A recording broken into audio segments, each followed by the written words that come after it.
नमस्कार मित्र. आपण मागील घटकामध्ये एम ए मराठी सेमिस्टर 1 साहित्य समीक्षा सिद्धांत या पेपरचा घटक क्रमांक 2 मधला उपघटक आहे तीन उपघटक आहे साहित्य समीक्षा आणि साहित्य संस्कृती व्यवहार. या घटकाचा आज आपण सविस्तर माहिती मिळवणार आहोत. ह्या घटकाचा सविस्तरपणे अभ्यास करणार आहोत. मागील घटकामध्ये आपण साहित्य समीक्षा, वाचक अंतसंबंध वगैरे पाहिले होते. एकूण आपले 2 घटकामधले 2 उपघटक झालेले आहेत आणि पहिला घटक पूर्ण झालेला आहे. तर ह्या घटकाची सुरुवात करूया आणि जाणून घेऊया की ह्या घटकामध्ये काय लिहिलेलं आहे. तर बरं, घटक 2 साहित्य समीक्षा आणि संस्कृती व्यवहार. तर या घटकामध्ये आपल्याला शीर्षकावरून दिसून येते की साहित्य समीक्षा, साहित्याची समीक्षा आणि संस्कृती यांचा व्यवहार, संस्कृतीचा व्यवहार या संदर्भातच माहिती दिलेली आहे. तर साहित्य समीक्षा आणि संस्कृती व्यवहार यांचा कसं संबंध आहे हे जाणून घ्यायचं आहे. ओके. साहित्य समीक्षा आणि संस्कृती यातील परस्पर संबंध समजून घ्यायचा. याची उद्दिष्ट पहिलं जाणून घेऊया की ह्या घटकाची उद्दिष्टे काय असणार आहेत. आपल्याला या घटकामध्ये काय काय जाणून घ्यायचं आहे, शिकून घ्यायचं आहे. तर यात आहे साहित्य समीक्षा आणि संस्कृती यातील परस्पर संबंध समजून घ्यायचा आहे. नंतर मग साहित्य संस्कृतीचे मूल्यांकन करताना सांस्कृतिक दृष्टिकोन स्वीकारणे हे समजून घ्यायचं आहे. म्हणजे साहित्य संस्कृतीचं मूल्यांकन करताना सांस्कृतिक दृष्टिकोन स्वीकारणे हे गरजेचं आहे. तो कसा स्वीकारता येतो ते जाणून घ्यायचं आहे. संस्कृती व्यवहाराच्या प्रक्रियेत साहित्याचे स्थान ओळखणे. संस्कृती व्यवहाराच्या प्रक्रियेत ही जी प्रक्रिया असते, संस्कृती व्यवहाराची प्रक्रिया असते, त्यात साहित्याचं स्थान काय आहे हे ओळखणे. आधुनिक समीक्षात्मक दृष्टिकोनांचा अभ्यास करणे. आधुनिक काळातले जे समीक्षात्मक दृष्टिकोन आहे त्याचा अभ्यास करणे हे एक उद्दिष्ट आपल्याला समजून घ्यायचं आहे. नंतर आहे भारतीय आणि मराठी संस्कृतीतील साहित्याचे प्रतिबिंब पाहणे. पुढचा उद्दिष्ट आहे की भारतीय आणि मराठी संस्कृतीतील, भारतातील संस्कृती आणि मराठी संस्कृतीतील साहित्य जे आहेत त्यांचा प्रतिबिंब पाहणे हा एक उद्दिष्ट आहे या घटकाचा. तर साहित्य हे समजावे समाजाचे, साहित्य हे समाजाचे आणि संस्कृतीचे आरसे आहेत असे मानले जाते. साहित्य हे समाजाचे आणि संस्कृतीचे आरसे आहेत असे मानले जाते की समाजाला आधारभूत धरून, संस्कृतीला आधार धरून साहित्य निर्मिती होते. म्हणून साहित्य हे समाजाचे आणि संस्कृतीचे आरसे मानले जातात. ते प्रतिबिंब, साहित्य हे समाजाचे संस्कृतीचे प्रतिबिंब दाखवत असतात. साहित्य समीक्षा म्हणजे केवळ साहित्यकृतीचे मूल्यमापन नव्हे तर त्या कृतीतील समाज, संस्कृती, विचार, मूल्यांचा शोध घेणे होय.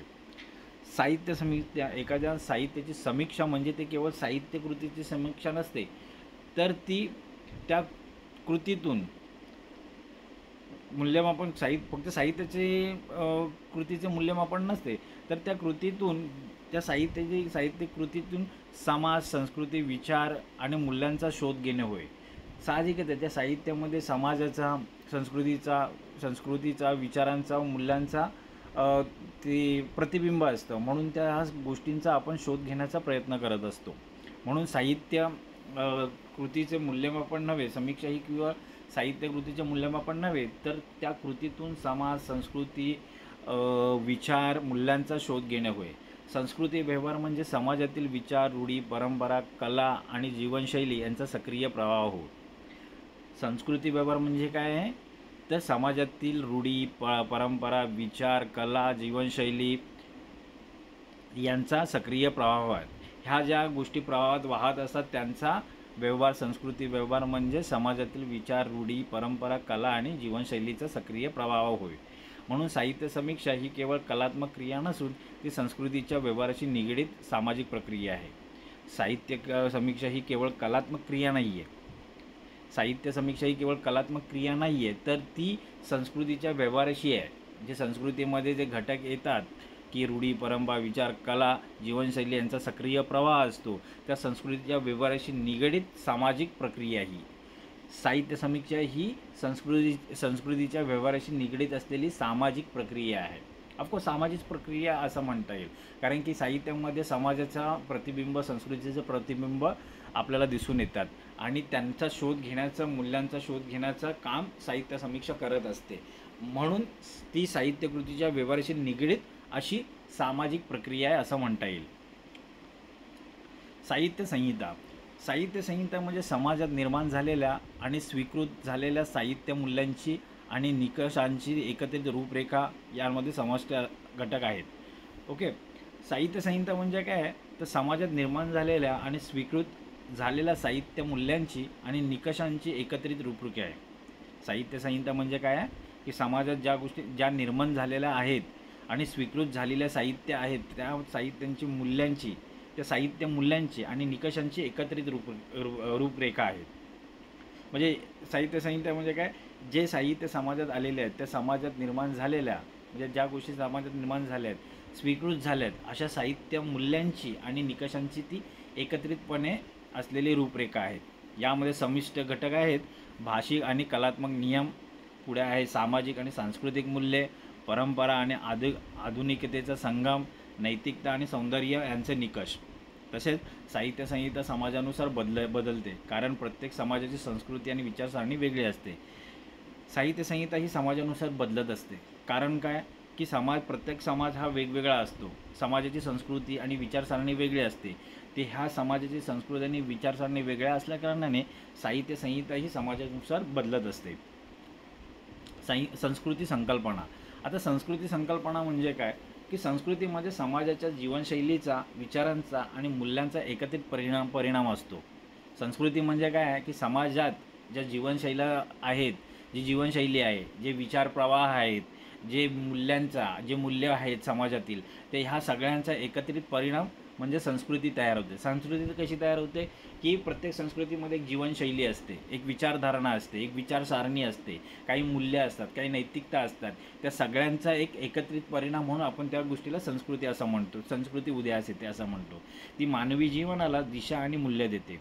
अशी जी संस्कृती असते ते आपल्या जीवनाला दिशा आणि मूल्य देतात. तसे संस्कृतीचे काही प्रकार आहेत. भौतिक संस्कृती. भौतिक संस्कृतीमध्ये वस्तू, साधने, तंत्रज्ञान या गोष्टी समाविष्ट आहेत. तसेच अभौतिक संस्कृती, ज्या न दिसणाऱ्या आहेत, भौतिक म्हणजे दिसणाऱ्या आहेत, ज्या आपल्याला आपण त्याचा अनुभव घेऊ शकतो. पण अनुभव घेऊ शकतो म्हणजे स्पर्श करू शकतो वगैरे. ओके, डोळ्यांनी पाहू शकतो. अभौतिक संस्कृती ह्या अमूर्त असतात, त्या दिसत नाहीत पण त्या अनुभवल्या जातात. जसे की विचार, कला, साहित्य, भाषा ह्या दिसत नाहीत पण त्या अस्तित्वात आहे, त्यांचा आपण अनुभव आपल्या इंद्रियाने घेत असतो. तसेच लोकसंस्कृती आणि अभिजन संस्कृती. लोकसंस्कृती आणि अभिजन संस्कृती. पुढे आहे आधुनिक संस्कृती आणि पारंपरिक संस्कृती. ते हे प्रकार संस्कृतीचे प्रकार आहेत. संस्कृतीचे प्रकार किती आहेत? भौतिक संस्कृती, अभौतिक संस्कृती, लोकसंस्कृती, अभिजन संस्कृती, आधुनिक संस्कृती आणि पारंपरिक संस्कृती. साहित्य हे अभौतिक संस्कृतीचे सर्वात प्रभावी माध्यम आहे. साहित्य हे काय आहे? अभौतिक संस्कृतीचे सर्वात प्रभावी माध्यम आहे. आपको साहित्य हे आपण हे अभौतिक आहे. त्यात विचार, कला, भाषा, शैली ह्या गोष्टी असतात, त्या आपल्याला दिसत नाहीत पण जाणवतात. म्हणून ह्या अभौतिक संस्कृतीचे प्रभावी माध्यम आहे. साहित्य समीक्षा आणि संस्कृती व्यवहार. साहित्य समीक्षा म्हणजे कृतीचे मूल्य, आशय आणि प्रभाव यांचे सखोल विश्लेषण होय.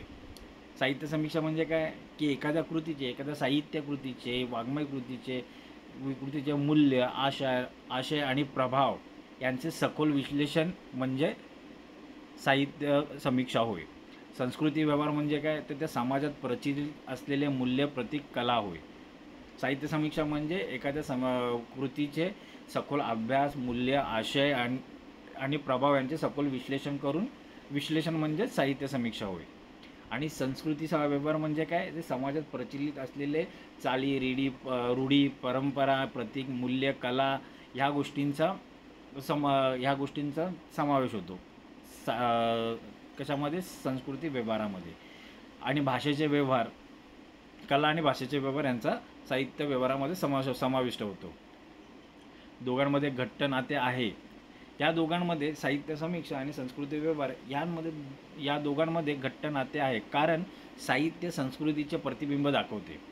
बरोबर आहे की साहित्य हे आपल्या साहित्याच्या लेखनातून संस्कृतीचे प्रतिबिंब दाखवत असते. म्हणून संस्कृती आणि साहित्य यांचं घनिष्ठ नातं आहे असं आपल्याला दिसून येतं.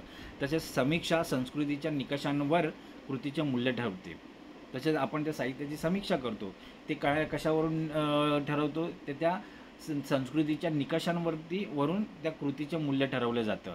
म्हणजे आपण एखादं साहित्य वाचतो त्यावेळी त्यामागची जी संस्कृती आहे त्याचा आढावा घेतो, त्याचा विचार करतो आणि त्या संस्कृतीच्या आधारावरती त्या साहित्याचं आपण मूल्य ठरवत असतो. समाजातील विचार, वर्ग, लिंग, धर्म यांचा अभ्यास करून समीक्षा संस्कृती व्यवहाराचा भाग बनते.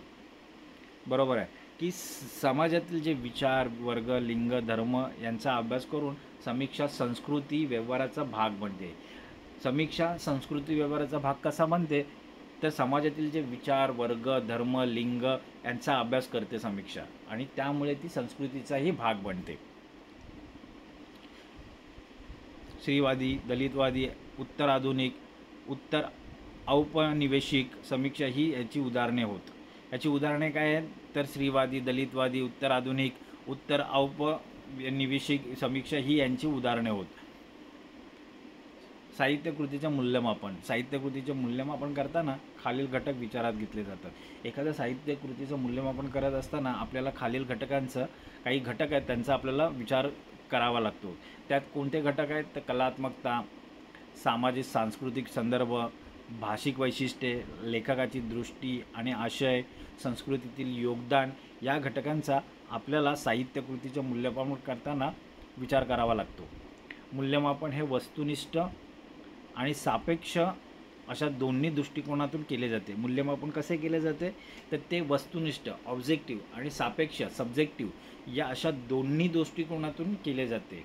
एखाद्या साहित्याचं आपल्याला मूल्यमापन करायचं असेल तर आपल्याला ते मूल्यमापन वस्तुनिष्ठ आणि सापेक्षनिष्ठ अशा दोन्ही दृष्टिकोनातून आपल्याला केले जाते. साहित्यकृती संबंध. तर साहित्यकृती संबंध असणारे घटक कोणते आहेत, तर साहित्य संस्कृतीचे आरसे आहेत. संस्कृती साहित्याला विषय, प्रेरणा आणि मूल्य देते. समाजातील बदलांनुसार साहित्याचे रूप आणि स्वरूप बदलते. जसा समाज बदलत जातो तसा त्या साहित्याचं रूप आणि स्वरूप बदलतो, त्याचा अर्थ बदलत जातो. ओके. संत साहित्य, दलित साहित्य, श्री साहित्य ही सर्व सांस्कृतिक चळवळींच्या प्रतीके आहेत. संस्कृती आणि साहित्य यांचा संबंध गतिमान आहे, परस्परावलंबी आहे आणि विकसित स्वरूपाचा आहे.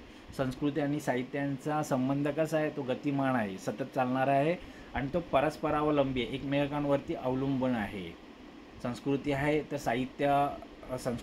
साहित्याचं मूल्यमापन संस्कृतीच्या आधारावर केलं जातं आणि एखादं साहित्य जर लिहिलं जातं त्याच्या संस्कृतीला आधारभूत ठरून लिहिलं जातं. म्हणून ह्या दोन्ही गोष्टी परस्परावलंबी आहेत आणि ते विकास स्वरूपाचे आहेत, त्यांचा विकास होतच राहतो. संस्कृती संबंध. संस्कृती संबंध म्हणजे समाजातील विविध संस्कृतींमधील परस्पर संपर्क आणि प्रभाव होय. संस्कृतीचा संबंध म्हणजे काय आहे, तर समाजातील विविध संस्कृतींमधील जे परस्पर संबंध आहेत. साधी वेगवेगळ्या प्रांतामध्ये, वेगवेगळ्या भागांमध्ये वेगवेगळी संस्कृती आहे, विचारसरणी आहे आणि त्यांचा आपसात परस्पर संपर्क आलेला दिसून येतो आणि प्रभाव दिसून येतो. त्याच्यामुळे की संस्कृती संबंध हे समाजातील विविध संस्कृतींमधील परस्पर संपर्क आणि प्रभाव होय. उदाहरणार्थ भारतीय संस्कृतीवर पाश्चात्य संस्कृतीचा परिणाम आहे. आपण पाहतो की आपल्या भारतामध्ये पाश्चात्य संस्कृतीचा प्रभाव झालेला पाहून होतो. तिथं वेस्टर्न कल्चर आपण थोडंसं ॲडॅप्ट केलेलं दिसून येतं, स्वीकारलेलं दिसून येतं. तसेच आपलं भारतीय संस्कृती ही पाश्चात्य देशांनी स्वीकारलेलं किंवा युरोपियन देशांनी स्वीकारलेलं दिसून येते. मराठी साहित्यातील आधुनिकतेची छाया. मराठी साहित्यातील आधुनिकतेची छाया. परत तसंच संस्कृती संबंधांमुळे नवीन साहित्य प्रवाह, विचारसरणी आणि कलाशैली उदयास येतात. त्यातून संस्कृती संवाद घडतो जो समाजाला समृद्ध करतो. ओके. संस्कृती संबंध म्हणजे समाजातील विविध संस्कृतींमधील परस्पर संपर्क आणि प्रभाव आहे. उदाहरणार्थ भारतीय संस्कृतीवर पाश्चात्य संस्कृतीचा परिणाम असणे, मराठी साहित्यातील आधुनिकतेची छाया असणे, साहित्यावरती आधुनिकतेची छाया असणे, संस्कृती संबंधामुळे नवीन साहित्य प्रवाह, विचारसरणी आणि कलाशैली उदयास येतात. त्यातून संस्कृती संवाद घडतो जो समाजाला समृद्ध करतो. तर हा घटकाच्या शेवटच्या टप्प्यात आपण आलेलो आहे. ओके. तर समारोप. साहित्य समीक्षा आणि संस्कृती व्यवहार या दोन क्षेत्रांचा संबंध अत्यंत निकटचा आहे. साहित्य समीक्षा आणि संस्कृती यांचा संस्कृती व्यवहार ह्या दोन जे सेक्टर आहेत त्यांचा जो संबंध आहे अत्यंत निकटीचा आहे. कारण की एखादे साहित्य घडतं तर ते संस्कृतीला आधारभूत संस्कृतीच्या आधारावरती ते लिहिलं जातं. त्याच्यामध्ये संस्कृतीची सावळी आपल्याला दिसून येते. तसंच एखाद्या संस्कृती तसंच एखाद्या साहित्याचे आपलं मूल्यमापन करायचं असेल तर ते संस्कृती पाहिली जाते, आणि एखादं साहित्य लिहिलं जातं तर ते संस्कृतीचा आधार घेतला जातो. म्हणून ह्या दोन्ही गोष्टी एक क्षेत्र एकमेकांवरती परस्परावलंबी आहेत. ओके. तर साहित्य संस्कृती सर्जनशील रूप आहे. साहित्य हे साहित्यामध्ये संस्कृतीचं आपल्याला प्रतिबिंब दिसून येतं, पडसाद दिसून येतात. संस्कृतीच्या आधारावरती आपलं साहित्य लिहिलेलं जातं, आणि त्या साहित्याची समीक्षा करायची असेल तर आपल्याला संस्कृतीचा आधार घ्यावा लागतो. म्हणून हे साहित्य हे संस्कृतीचे सर्जनशील रूप आहे, आणि समीक्षा ही संस्कृतीची विचारमूलक प्रक्रिया आहे. त्या समीक्षा ही काय संस्कृतीची ती संस्कृतीच्या विचार विवेकबुद्धीवरती ते आपण त्याचे काय अर्थ बांधत असतो, अर्थ लावत असतो. ती विचारमूलक प्रक्रिया आहे समीक्षा ही. संस्कृतीचा विकास आणि साहित्याचा विकास हे एकमेकांना पूरक आहेत. संस्कृतीचा विकास आणि साहित्याचा विकास हा एकमेकांना पूरक आहे. त्यामुळे साहित्य समजून घेण्यासाठी संस्कृती समजून घेण्यासाठी साहित्याचा अभ्यास आवश्यक आहे. म्हणूनच एखादं साहित्य समजून घ्यायचं असेल तर आपल्याला संस्कृतीचा अभ्यास असणं गरजेचं आहे, आणि एखादी संस्कृती समजून घ्यायची असेल तर आपला साहित्याचा अभ्यास असणं गरजेचं आहे. कारण की काही वेळेस आपल्याला एका संस्कृतीबद्दल माहिती नसतं डोळ्याने, मग आपण साहित्य वाचलं की त्या संस्कृतीबद्दल आपल्याला त्याची माहिती कळते. ओके. तर पुढे काही दीर्घोत्तरी प्रश्न आलेत ते आपण पाहूया. टिपा लिहा घेऊया. पहिलं, संस्कृती व्यवहार म्हणजे काय? तर समाजातील मूल्य, रूढी, परंपरा आणि कलेचा व्यवहार म्हणजे संस्कृती व्यवहार होय. समाजातील जे मूल्य, रूढी, परंपरा आणि कला आहेत त्यांचा व्यवहार म्हणजे संस्कृती व्यवहार होय. साहित्य संहिता म्हणजे काय? साहित्य कृतींच्या मूल्यांकनासाठी असलेले सामाजिक आणि सांस्कृतिक निकष. ते एखाद्या साहित्याचं मूल्यांकन करण्यासाठी जे असलेले सामाजिक आणि सांस्कृतिक जे निकष आहेत त्यांना साहित्य संहिता असं म्हटलेलं आहे. सामाजिक आणि सांस्कृतिक निकषांवरतीच साहित्याचे मूल्यांकन केलं जातं, आणि त्या कृतीला साहित्य संहिता म्हटलेलं आहे. समीक्षा साहित्यकृतीचे मूल्य, आशय, कलात्मकता आणि संस्कृतीचे संबंध यांचे विश्लेषण होय.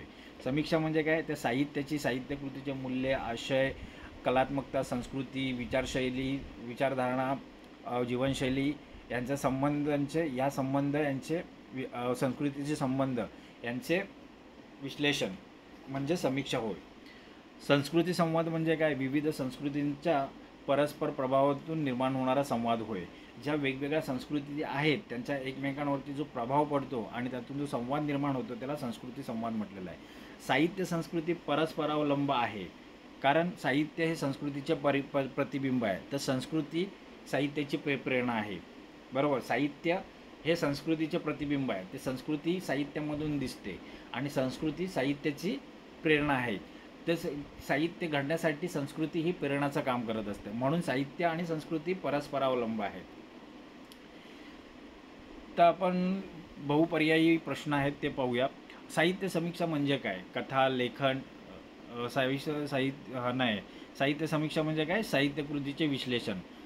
संस्कृतीचे मुख्य 2 प्रकार कोणते आहेत? तर लोक संस्कृती आणि अभिजन संस्कृती. पुढे साहित्य संहिता कोणाशी निगडीत आहे? सामाजिक मूल्यांशी. संस्कृती व्यवहार म्हणजे काय? सामाजिक मूल्यांचा व्यवहार. साहित्य संस्कृती संबंध कशावर आधारित आहे? परंपरा आणि नवतेवरती आधारित आहे साहित्य संस्कृती. अभौतिक संस्कृतीत काय समाविष्ट आहे? भाषा आणि कला. साहित्याचे मूल्य ठरवण्यास कोणते महत्त्वाचे घटक आहेत? संस्कृती व्यवहार. साहित्याचे मूल्य ठरवण्यासाठी संस्कृती व्यवहार हे महत्त्वाचे आहे. संस्कृती व्यवहार असणे महत्त्वाचे आहे. समीक्षा संस्कृती व्यवहाराचा भाग T.S. इलियट. समीक्षा संस्कृती व्यवहाराचा भाग आहे. हे विधान कुणी मांडले? तर T.S. इलियट यांनी मांडले. संत साहित्य कोणत्या संस्कृतीचे प्रतिबिंब आहेत? भक्ती संस्कृतीचे प्रतिबिंब आहेत. दलित साहित्य कोणत्या दृष्टिकोनातून जन्मले? सामाजिक न्यायाच्या संस्कृतीतून दलित साहित्य जन्मले आहे. संस्कृती संबंधांमुळे काय घडते? संवाद. संस्कृतीचे एकमेकांवर प्रभाव आहे त्याच्यामुळे संस्कृती संवाद घडतो. साहित्य कृतीचे मूल्यमापन करताना काय पाहिले जाते? कलात्मकता आणि आशय. एखाद्या साहित्याचं मूल्यमापन करताना आपल्याला कलात्मकता आणि आशय हे घटक पाहिले जातात. समीक्षा म्हणजे काय? मूल्य निश्चिती, अर्थनिर्णय देणे, मूल्यांकन करणे, विश्लेषण करणे. संस्कृती कोणत्या प्रकारची असते? गतिमान असते. संस्कृती ही गतिमान आहे. साहित्य संस्कृतीचे टिंबटिंब आहे, प्रतिबिंब आहे. साहित्य हे संस्कृतीचे प्रतिबिंब आहे. समीक्षा आणि संस्कृतीचा संबंध कसा आहे? पूरक आहे. संस्कृती व्यवहार कोणती गोष्ट महत्त्वाची आहे? विचार आणि मूल्य. साहित्य संहिता समाजानुसार बदलत राहते. आधुनिक संस्कृतीत कोणता घटक महत्त्वाचा आहे? आधुनिक संस्कृतीत विज्ञान आणि तंत्रज्ञान हा घटक महत्त्वाचा आहे. साहित्य समीक्षा कशामुळे सशक्त होते? संस्कृती अभ्यासामुळे. एखाद्या समीक्षा ही संस्कृतीचा अभ्यास असेल तर ती सशक्त होते. काही दीर्घोत्तरे प्रश्न आलेले आहेत, ते पाहूया. पहिला प्रश्न, साहित्य समीक्षा आणि संस्कृती व्यवहार यांचा परस्पर संबंध स्पष्ट करा. याचं उत्तर आहे, साहित्य समीक्षा आणि संस्कृती व्यवहार हे एकमेकांशी घट्ट जोडलेले आहेत. कारण साहित्य हे समाजातील संस्कृती, मूल्य, परंपरा, संघर्ष आणि जीवनदृष्टी यांचे कलात्मक प्रतिबिंब असते. तर समीक्षा म्हणजे त्या संस्कृतीच्या माध्यमातून व्यक्त झालेल्या संस्कृतीचे आणि विचारांचे विश्लेषण असते.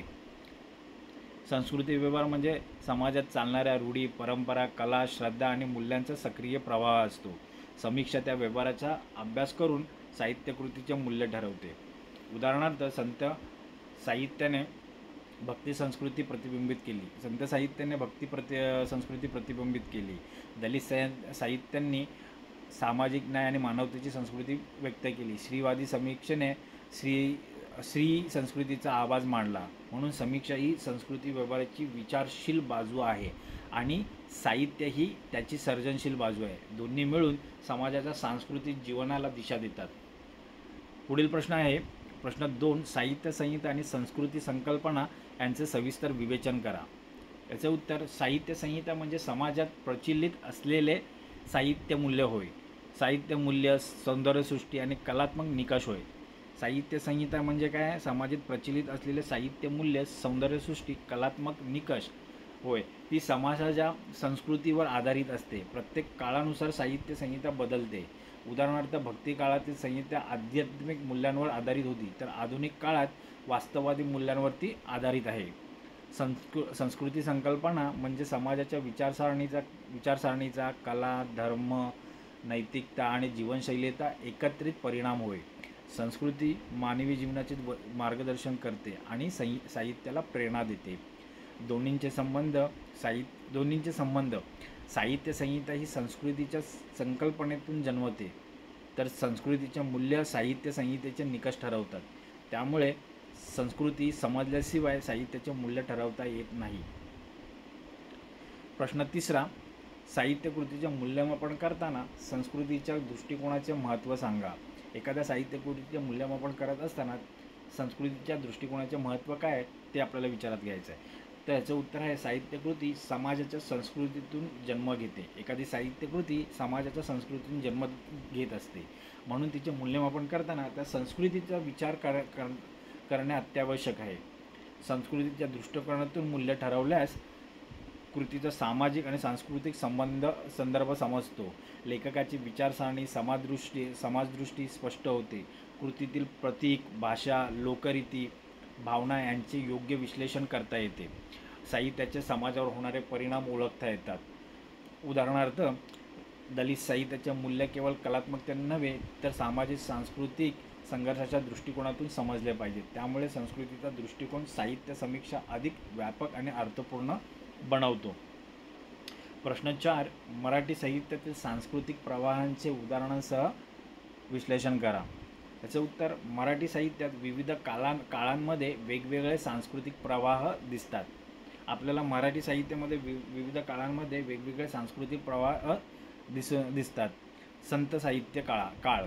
भक्ती संस्कृतीचा प्रसार. संत तुकाराम, नामदेव, ज्ञानेश्वर यांनी समत्व, भक्ती व मानवतेचा संदेश दिलेला दिसून येतो. या काळात संत साहित्य काळात आपल्याला भक्ती संस्कृतीचा प्रसार झालेला दिसून येतो. संत तुकाराम, नामदेव, ज्ञानेश्वर यांनी समत्व, भक्ती आणि मानवतेचा संदेश दिलेला दिसून येतो. शुद्ध साहित्य काळ. या काळात ब्रिटिश शिक्षणामुळे आलेली आधुनिक संस्कृती, ज्ञानप्रकाश, विवेकवाद, सामाजिक सुधारणा यांचा प्रभाव पडलेला दिसून येतो.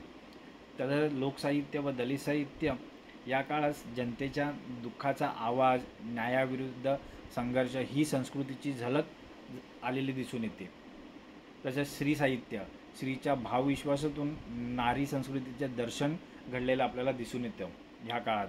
तसेच उत्तर आधुनिक काळात जागतिकीकरण, तंत्रज्ञान, नवे मूल्य यांचा संस्कृतीवर परिणाम झालेला दिसून येतो. या सर्व प्रवाहांनी मराठी संस्कृतीला अधिक विविध, व्यापक आणि जागरूक स्वरूप दिलेले दिसून येते. प्रश्न 5. आधुनिक काळातील संस्कृती संबंधाचा साहित्यावर झालेला परिणाम स्पष्ट करा.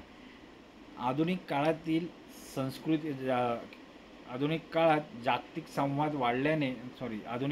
संस्कृती संबंधाचा साहित्यावर झालेला परिणाम स्पष्ट करा. आधुनिक काळात जागतिक संवाद वाढल्याने विविध संस्कृतीचा परस्पर परिणाम वाढलेला दिसून येतो. याला संस्कृती संबंध असे म्हणतात. पाश्चात्य संस्कृतीचा भारत संस्कृतीवर पडलेला प्रभाव दिसून येतो. तसं भारत संस्कृतीचा पाश्चात्य आणि युरोप देशांमध्ये प्रभाव पडलेला दिसून येतो. मराठी साहित्यात पाश्चात्य तत्त्वज्ञान, मानसशास्त्र, समाजशास्त्र यांचा प्रभाव आला. तसंच नवीन साहित्य रूपे, कादंबरी, निबंध, एकांकिका पाश्चात्य संस्कृतीतून आली. स्त्रीवादी, दलितवादी, अस्तित्ववादी, उत्तर आधुनिक प्रभाव वाढलेला दिसून येतात. लोकसंस्कृती, अभिजन संस्कृती यांचा संवाद निर्माण झालेला दिसून येतो. साहित्य अधिक जागतिक आणि समकालीन बनलेले आहे असे दिसून येतात. म्हणून संस्कृती संबंधामुळे साहित्य अधिक विचारशील, मुक्त आणि सर्वसमावेशक झालेले दिसून येते. पुढे काही लघुत्तरे प्रश्न आलेले आहेत, त्यांचा आपण आढावा घेऊया. प्रश्न 1. साहित्य संहिता म्हणजे काय? साहित्य संहिता म्हणजे समाजाने मान्य केलेली साहित्य मूल्य, कलात्मक निकष आणि सौंदर्य सृष्टीची एकत्रित रूपरेखा आहे. साहित्य संहिता म्हणजे काय? समाजाने जे मान्य केलेली साहित्य मूल्य आहेत, कलात्मक निकष आहेत किंवा सौंदर्य सृष्टी आहे, यांचं एकत्रित रूपरेखा म्हणजे साहित्य संहिता होय. संस्कृतीचे प्रकार कोणते? भौतिक संस्कृती, त्यात वस्तू, तंत्रज्ञान, साधने येतात. अभौतिक संस्कृती हे अमूर्त असतात, त्यात विचार, कला, भाषा यांचा समावेश आहे. पुढे लोकसंस्कृती, अभिजन संस्कृती, पारंपरिक संस्कृती, आधुनिक संस्कृती हे संस्कृतीचे प्रकार होत. प्रश्न 3. समीक्षा संस्कृती व्यवहाराचा भाग कशी आहे? समीक्षा समाजातील मूल्य, विचार आणि संस्कृतीचा अभ्यास करून साहित्याचे मूल्य ठरवते. समीक्षा काय करते? तर समाजातील मूल्य, विचार आणि संस्कृतीचा अभ्यास करून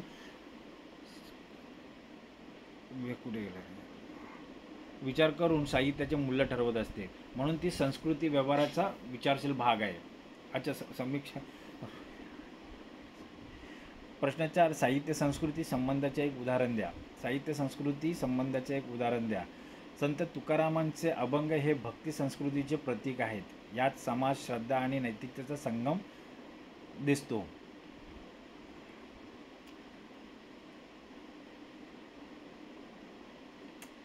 प्रश्न 5. संस्कृती संबंध म्हणजे काय? संस्कृती संबंध म्हणजे दोन किंवा अधिक संस्कृतींचा परस्पर संपर्कातून होणारा विचार, मूल्य, कला यांचा संवाद होय.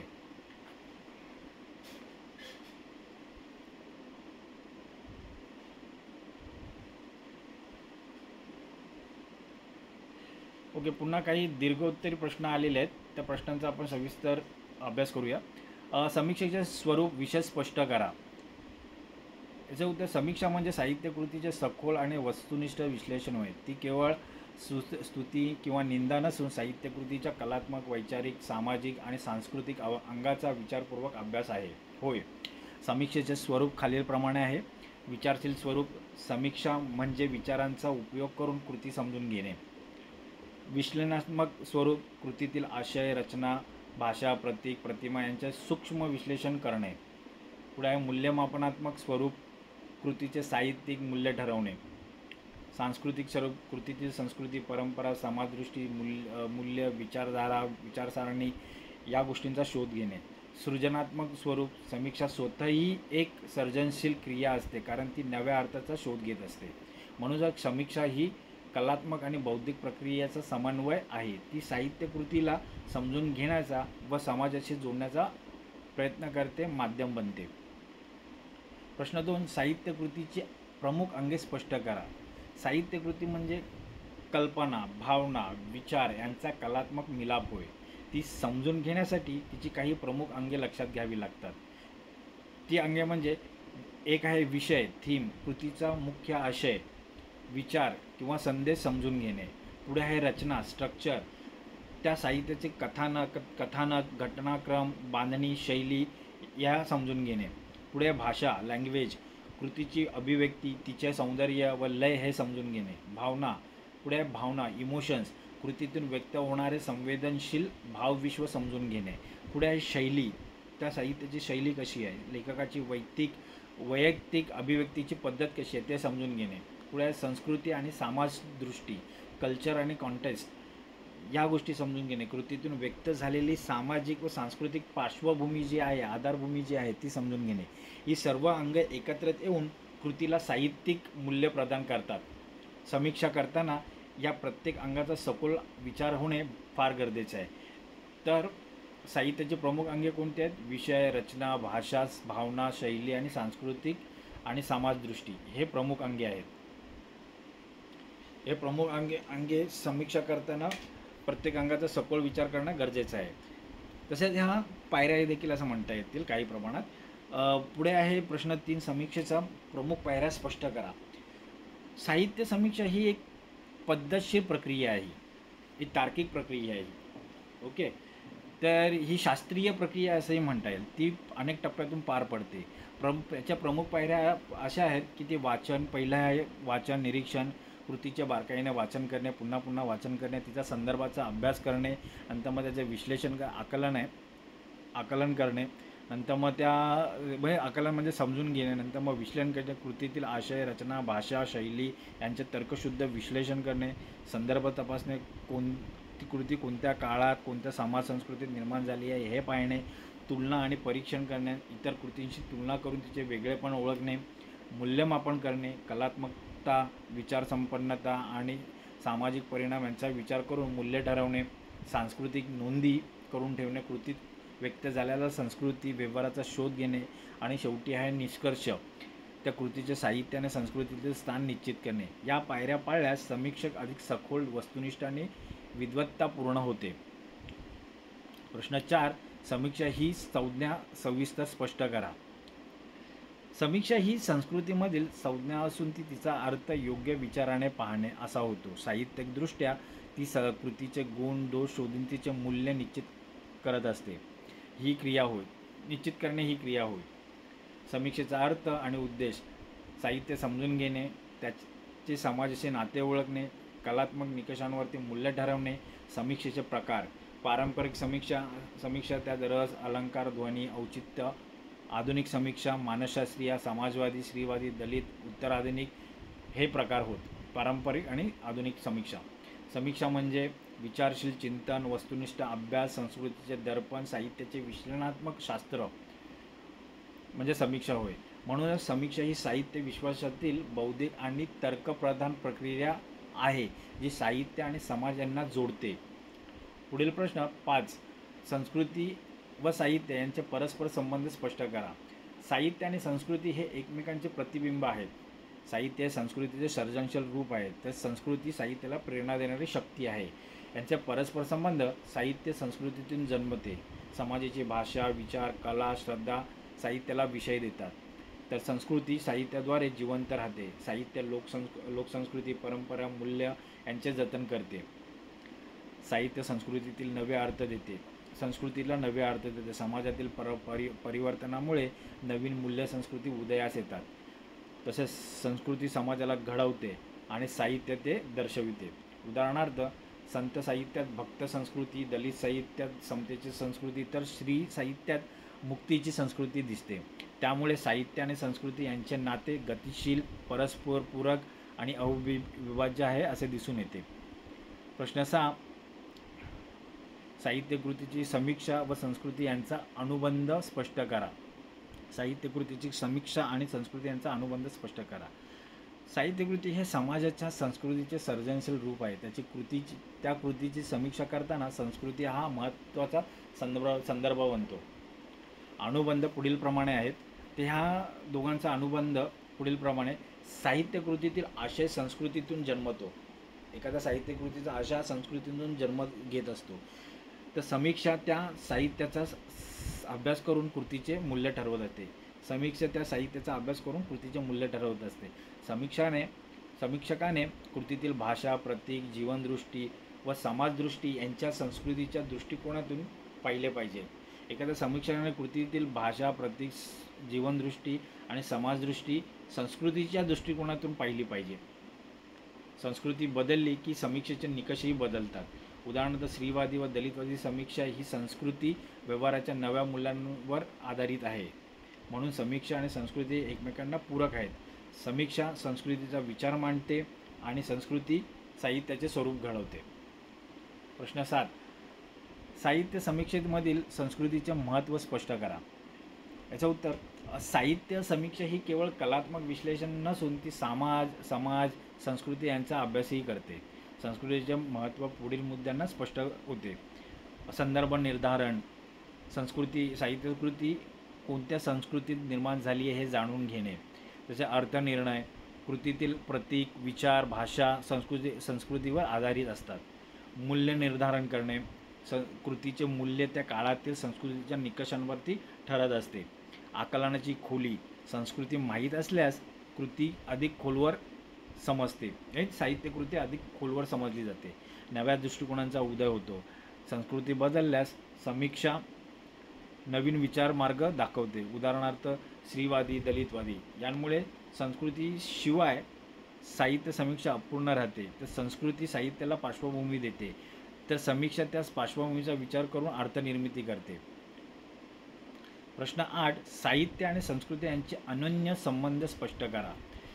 याचं उत्तर, अनन्य संबंध म्हणजे काय, तर परस्पर एकमेकांवर परिणाम करणारे, एकमेकांशिवाय अपूर्ण असे नाते. अनन्य संबंध म्हणजे काय, तर परस्पर एकमेकांवरती परिणाम करणारे घटक आणि एकमेकांशिवाय अपूर्ण असे नाते आहे. साहित्य आणि संस्कृती यांचे असेच गहिरे अनन्य संबंध आहेत असे दिसून येते. साहित्य संस्कृतीचे प्रतिबिंब आहे. साहित्य हे काय आहे, तर संस्कृतीचे प्रतिबिंब आहे. समाजातील विचार, श्रद्धा, भावना, परंपरा साहित्यामध्ये दिसत असतात. उदाहरणार्थ संत साहित्यात भक्ती संस्कृती, लोकसाहित्यात लोकसंस्कृती दिसून येते. संस्कृती साहित्याला प्रेरणा देत असते. लेखकाची भाषा, विचार, कल्पना, दृष्टिकोन हे संस्कृतीतून आकार घेत असतात. म्हणून संस्कृती साहित्याला प्रेरणा देत असते. साहित्य संस्कृतीला नवा अर्थ देते. साहित्य हे संस्कृतीला नवा अर्थ देत असते. साहित्याच्या माध्यमातून संस्कृतीत परिवर्तन घडत असते. उदाहरणार्थ स्त्री साहित्यातून नारी मुक्तीची संस्कृती उदयास आली. संस्कृती आणि साहित्य हे समाजाचे दोन्ही आधारस्तंभ आहेत. संस्कृती आणि साहित्य काय आहेत, तर समाजाचे दोन्ही आधारस्तंभ आहेत. संस्कृती समाजाला जीवनदृष्टी देते, तर साहित्य त्या दृष्टीचा सर्जनशील आविष्कार घडवते. साहित्य काय करते, तर त्या दृष्टीचा सर्जनशील आविष्कार घडवते. म्हणून साहित्य आणि संस्कृती यांचे नाते गतिशील, जिवंत आणि परस्परावलंब आहे असे दिसून येते. तर मित्रांनो, आज हा आपण घटक चांगल्या प्रकारे समजून घेतलेला आहे आणि त्यांचं चांगलं विश्लेषण केलेलं आहे. त्याची जी चांगल्या प्रकारे काय म्हणतात त्याचं स्वरूप पाहिलेलं आहे. साहित्य समीक्षा आणि साहित्य संस्कृती यांचा आपसातला जो व्यवहार आहे, संबंध आहे, तो किती निकटीचा आहे, घट्ट आहे. कसे साहित्य संस्कृतीशिवाय अपूर्ण आहे आणि संस्कृती साहित्याशिवाय कशी अपूर्ण आहे हे आपण समजून घेतलं. त्यांचा एकमेकांवर असलेला परस्परावलंब आपण समजून घेतलेला आहे. साहित्य संस्कृतीचं प्रतिबिंब कसं दर्शवते आणि संस्कृती साहित्याचा आधारस्तंभ कसा आहे किंवा पार्श्वभूमी कसा आहे हे आपण समजून घेतलेलं आहे. तर आज आपण ह्या घटक व्यवस्थितपणे समजून घेतलेला आहे. तर आज आपण इथेच थांबूया. पुढच्या व्हिडिओमध्ये आपण नवीन घटकाचा अभ्यास करूया. तर धन्यवाद मित्रांनो, आज आपण इथेच थांबूया. थँक्यू.